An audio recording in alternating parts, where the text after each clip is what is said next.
আমি চতুর্থ শ্রেণীর একজন ছাত্রকে পড়াই। সে আমাকে প্রতিনিয়ত অদ্ভুত অদ্ভুত প্রশ্ন করে। আমার স্বল্প জ্ঞানে যতটুকু সম্ভব উত্তর দেই। কয়েকদিন আগে সে আমাকে জিজ্ঞেস করেছে, স্যার, আল্লাহ আমাদেরকে সৃষ্টি না করলে আল্লাহর কোনো ক্ষতি হতো? আমি বললাম, না তো। পরক্ষণে সে বলল, আল্লাহ হিরু হওয়ার জন্য আমাদের সৃষ্টি করেছেন, যে কেউ না থাকলে তো হিরু হওয়া যায় না। আমি হা না কিছু না বলে চিন্তা করতেছি, ইতিমধ্যে সে আবার প্রশ্ন করতে লাগলো। সে বলল, তিনি হিরু হতে চাওয়ার কারণে সব সমস্যার সৃষ্টি হয়েছে, আমাদেরকে পরকালে শাস্তি ভোগ করতে হবে। এখন ওই ছাত্রটি আমার কাছে প্রশ্ন করেছে, আল্লাহ হিরু হওয়ার জন্য আমাদের সৃষ্টি করেছেন, এমন মন্তব্য করা কি ঈমানের জন্য ক্ষতিকর হবে? 2 নম্বর প্রশ্ন হলো, আর ছেলেটা যে তার বয়সের তুলনায় উচ্চ মাত্রার প্রশ্ন করছে, তাতে কি আমি প্রশ্ন করার ব্যাপারে তাকে নিরুৎসাহিত করব? 3 নম্বর প্রশ্ন হলো, এই ধরনের ছেলেদের ব্যাপারে যদি আপনার কাছে কোনো সাইকোলজিক্যাল ব্যাখ্যা থাকে তাহলে জানাবেন। অনুগ্রহপূর্বক একটা ভিডিও মেক করে আমার প্রশ্নগুলোর উত্তর দিলে কৃতজ্ঞ থাকব। এই বিষয়ে আমার বক্তব্য হলো, প্রথম কথা হচ্ছে যে এই ছাত্রকে কোনো অবস্থাতেই প্রশ্ন করার ব্যাপারে নিরুৎসাহিত করা যাবে না। তার এই প্রশ্নগুলোকে এন্টারটেইন করতে হবে। কিভাবে আমাদের এই ছাত্র আহসানুল আলম এই ধরনের ছোট বাচ্চাদেরকে ডিল করবে বা এই ধরনের অন্যান্য লোকদেরকে ডিল করবে, সেটা নিয়ে আমার এই বক্তব্য। আসলে দেখেন যে গড বা ঈশ্বর বা খোদার যে ধারণা, সেই ধারণা অনুসারে গড কিন্তু অলরেডি হিরো, অর্থাৎ গডের বিকল্প অথবা প্রতিদ্বন্দ্বী অথবা তার আওতার বাইরে কেউ না থাকার কারণে আমরা বলতে পারি যে তিনি নিজেই অলরেডি হিরো। তো অলরেডি যিনি হিরো, যার অন্যদের কাছে হিরো হওয়ার দরকার নাই, তিনি কেন মানুষকে সৃষ্টি করে হিরো হতে যাবেন? এটা একটা যুক্তি।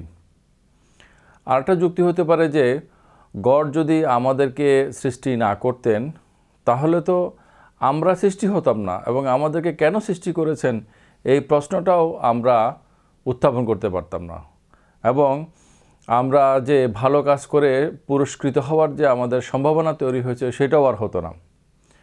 আমাদের যে নাজাত পাওয়ার যে সুবিধা আমরা এখন পাওয়ার আশা রাখি, সেটাও আমরা পেতাম না। তাহলে কোনো কিছু না হওয়াটাই ভালো হতো, নাকি কোনো কিছু যে হয়েছে সেটা ভালো হয়েছে? এবার আসেন যে যা হয়েছে সেটা তো সবার জন্য ভালো হয় নাই। কিছু লোকেরা দুঃখে কষ্টের মধ্যে আছে, আল্লাহর উপরে ঈমান না আনার কারণে কিছু লোকেরা বা অধিকাংশ লোকেরা দোজখে যাবে। বা আমরা জগতে দেখতে পাই যে সবাই সমানভাবে সুবিধাপ্রাপ্ত হয় না, অনেকেই নানা রকমের ক্ষতির মধ্যে আছে, এমনকি মৃত্যুর মধ্যেও অনেকে পতিত হয়, নানাভাবে ক্ষতিগ্রস্ত হয়। আসলে জগতের সকল প্রাণী সুখী হোক একটা আশাবাদ হিসাবে এটা বলা যেতে পারে, কিন্তু সেক্ষেত্রে এই জগৎ আর জগৎ হবে না। তাহলে আমরা যখন বলি যে জগতের সকল প্রাণী সুখী হোক, সেখানে আমরা কোন জগৎকে মিন করি? এটা কি আমাদের জানাশোনা থেকে ভিন্নতর একটা জগৎ, নাকি আমাদেরই জগৎ? আমাদেরই জগৎ যদি আমরা দেখি, তাহলে এই জগতের মধ্যে যে প্রাকৃতিক ব্যবস্থাপনা সেইটা অনুসারে সবাই আসলে সুখী হওয়া সম্ভব না, কারণ এখানে জন্ম মৃত্যুর একটা সাইকেল আছে বলেই কিন্তু আমরা বেঁচে থাকতে পারছি। এখানে খাদ্য শৃঙ্খল বলতে যেটা বোঝায়, একটি সত্তা আরেকটা সত্তাকে খাদ্য হিসেবে গ্রহণ করে এবং একজনের মৃত্যু আরেকজনের জীবনের কারণ হয়ে দাঁড়ায়, বা একজনকে জীবন দিতে গিয়ে আরেকজন মৃত্যুবরণ করে।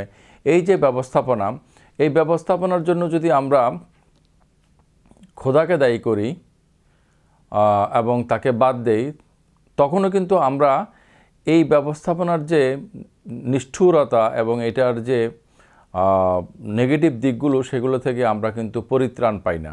তখন এই ব্যবস্থাপনাটা কেন হলো সেটা দায় বহন করতে হবে প্রকৃতিকে। এবং প্রকৃতিকে আমরা যদি দায়ী করতে যাই তাহলে প্রকৃতিকে আমাদেরকে কিন্তু প্রাকারান্তরে ঈশ্বরেই মেনে নিতে হয়। তো সেই জন্য আল্লাহ এই জগৎকে সৃষ্টি করেছেন, যেটা আল্লাহ তাআলা বলেছেন যে আমি এই সব কিছু করেছি তোমাদেরকে পরীক্ষা করার জন্য যে তোমরা কেমন করো। সুতরাং আমাদের সামনে যে কাজের ক্ষেত্র আছে সেই কাজের ক্ষেত্রের মধ্যে আমরা যদি ভালো কাজগুলো করি তাহলে আমরা আশা করতে পারি যে আমাদের জীবন বর্তমান এবং ভবিষ্যতে সুখী হবে, এবং সেই জন্যই আমাদের কর্মতৎপর হওয়া উচিত। এখন আল্লাহ কেন এই জগৎকে সৃষ্টি না করে অন্য জগৎ সৃষ্টি করলেন না? আল্লাহ কেন আল্লাহ হয়েই থাকলেন না? জগতই বা কেন সৃষ্টি করলেন? সেটা আল্লাহর দিক থেকে সঠিকভাবে আসলে আমরা জানতে পারি না, যেহেতু আমরা আমাদের জানার এবং বোঝার সীমাবদ্ধতা আছে। এরপরে যে এই ধরনের প্রশ্ন, আল্লাহ হিরো হওয়ার জন্য জগৎ সৃষ্টি করেছেন, এইগুলো ইমানের পরিপন্থী কিনা, এই প্রশ্নের উত্তরের আগে আমাদেরকে বুঝতে হবে আসলে ইমান হচ্ছে একটা কমপ্লিট সারেন্ডারের নাম, পরিপূর্ণ আত্মসমর্পণ। তাহলে আমি যদি পরিপূর্ণভাবে আত্মসমর্পণ করি সন্তুষ্ট চিত্তে, তাহলে আমি প্রশ্ন করব কেন? সুতরাং প্রশ্ন করার এই যে ব্যাপারটা, এইটা এক সেন্সে ইমানের পরিপন্থী হবে এবং অন্য সেন্সে সেটা কখনো ইমানের পরিপন্থী হবে না। প্রশ্ন যদি হয় সন্দেহ এবং অবিশ্বাস থেকে, তাহলে অবশ্যই সেটা ইমানের পরিপন্থী হবে। আর প্রশ্ন যদি হয় কৌতূহল থেকে, তাহলে এটা কখনো ইমানের পরিপন্থী হবে না বা হওয়াটা উচিত না। এই ধরনের কৌতূহল বাচ্চাদের মধ্যে থাকাই স্বাভাবিক। বাচ্চারা যেমন করে ট্রায়াল অ্যান্ড এরর বেসিসে হাঁটতে শিখে বা যে কোনো কিছু বলতে শিখে বা ভাষাগুলো শিখে, তেমনি করে তারা প্রশ্ন করার মাধ্যমে তাদের কৌতূহলগুলো প্রকাশ করে এবং তারা অনেক কিছু ব্যাপারে শিক্ষা গ্রহণ করে। এই বাচ্চাদের প্রশ্নগুলোর মধ্যে রয়েছে ইনোসেন্সি, ইনকুইজিটিভনেস এবং কিউরিসিটি। এর মধ্যে অবিশ্বাস যেটা বড়দের মধ্যে থাকে সেটা আছে বলে আমার কাছে মনে হয় না। সুতরাং এই প্রশ্নগুলোকে নেগেটিভলি নেওয়ার কোনো সুযোগ নাই।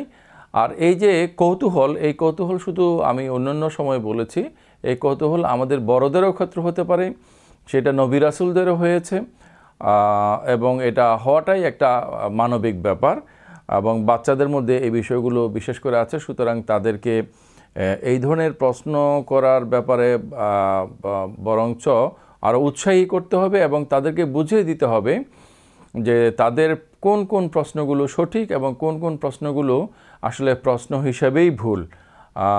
আমরা জানি যে কোনো প্রশ্ন গ্রামাটিক্যালি আপাতত কারেক্ট হওয়া সত্ত্বেও সেটা অর্থের দিক থেকে সেটা ভুল হতে পারে, যেটাকে আমরা ক্যাটাগরি মিস্টেক বলি।